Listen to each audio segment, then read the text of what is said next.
Gareth Soloway, the chief marketing strategist of InTheMoneyStocks.com, discussed his expectations for earnings season as well as his outlook on Bitcoin and the foreign market.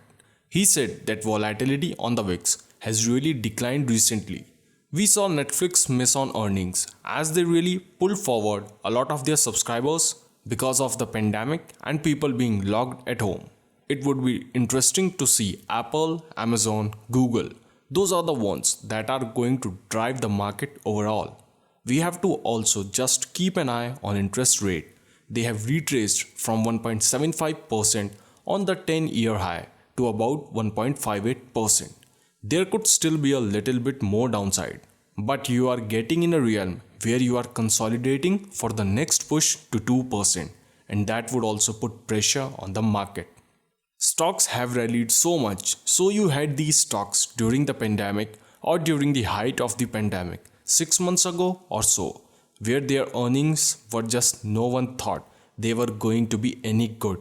This pandemic is just crushing, so they had very low bars of expectations, but now you have got this big reopening.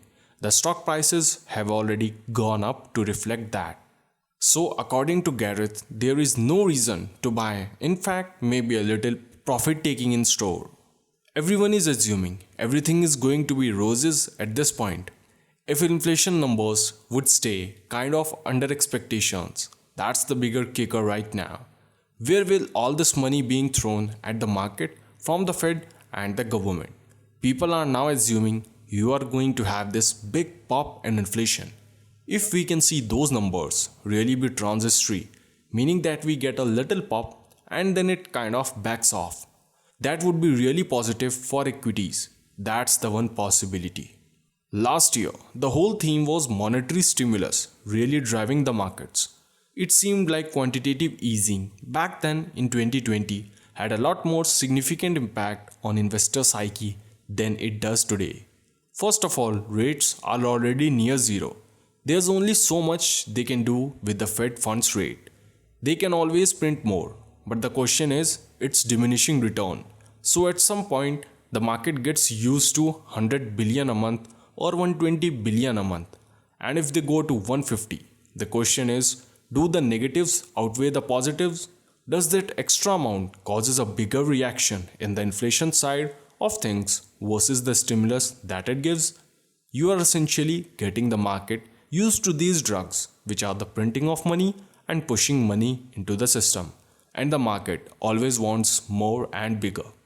At some point, you can't go forever when inflation starts rearing its ugly head. One thing that's tied to inflation expectations, at least, is the 10-year yield.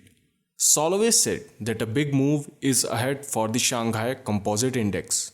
Bitcoin is relatively a new market in many ways, and so is the Shanghai Composite. So they are both a little bit more on the speculative side. They are both something that you don't have a lot of money invested in, especially prior to the breakout. The US government has said that the companies in China have to conform to accounting standards in the US within 3 years or they risk getting delisted.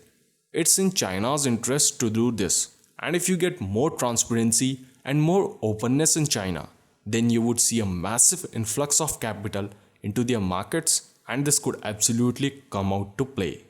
Now explaining whether Bitcoin is a bubble like Shanghai Composite, Gareth said that if you look at Bitcoin in 2017, it's almost identical in terms of that collapse as well.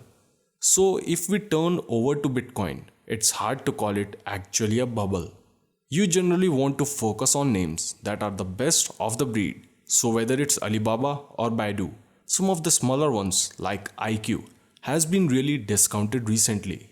If you look at the opportunity for Alibaba in China, it's obviously in the billions. So it makes sense that if you look at their market caps and they are over time, they are going to be able to maximize and really grow bigger than Amazon in terms of the market cap when they cater to their own country. IQ is doing well today, but you can clearly see this got caught in the Archegos capital collapse. Now it's starting to bounce. These are great opportunities for investors to be in because of their current discount, because of no fault of their own. basically because of a hedge fund blow up. When we get out of this pandemic and after a 6-month reopening phase, it's going to look for somewhere else to go. China could be that area.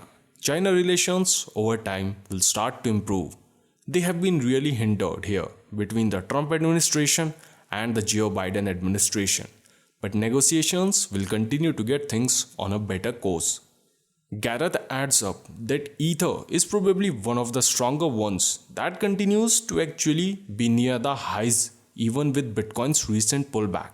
But again, if you're going to get that type of drawdown in Bitcoin, you are going to see all the cryptocurrencies take a hit and a lot of the smaller ones. The Doji coins, for instance, they could lose a lot more percentage wise even than Bitcoin. Remember, historically, Bitcoin, it's kind of like an ounce a year. Once every couple of years type deal where it loses 50% of its value. So a lot of investors out there, they haven't experienced that because they are new investors in the cryptocurrency world. This space is really so new. So you are going to have just like the dot-coms. If you invested in 10 dot-coms back in the late 90s and you were on Amazon is all you needed. But the other ones, a majority of them went bust. So just focus on best of breed if you are a long-term investor. Even though Dogecoin is pretty damn big now, but the Bitcoins, the Ethers, the Litecoins, the Cardanos, those names should do very well over in the longer term. So Gareth suggests that it's better to diversify your portfolio. Invest in as many options as you can. As they say, never put all your eggs in one basket. Because if you have a diversified portfolio, your risk factor decreases. Even in the worst case scenario, you won't suffer that much. Lastly, talking about the recent pullback in Bitcoin, Gareth says that after this most recent pullback, investors will be on the fence on whether they should buy the dips or close their positions in anticipation of further decline. The last line from Gareth is, although holding is good, trading is far more profitable. And I would like to add a few more words here. Trading is profitable but more riskier also. So do your due diligence before investing or doing trading in Bitcoin. And if you found this video really informative, then please press that like button, comment your thoughts in the comment section below. I'll see you in my next video. Till then, subscribe to our channel.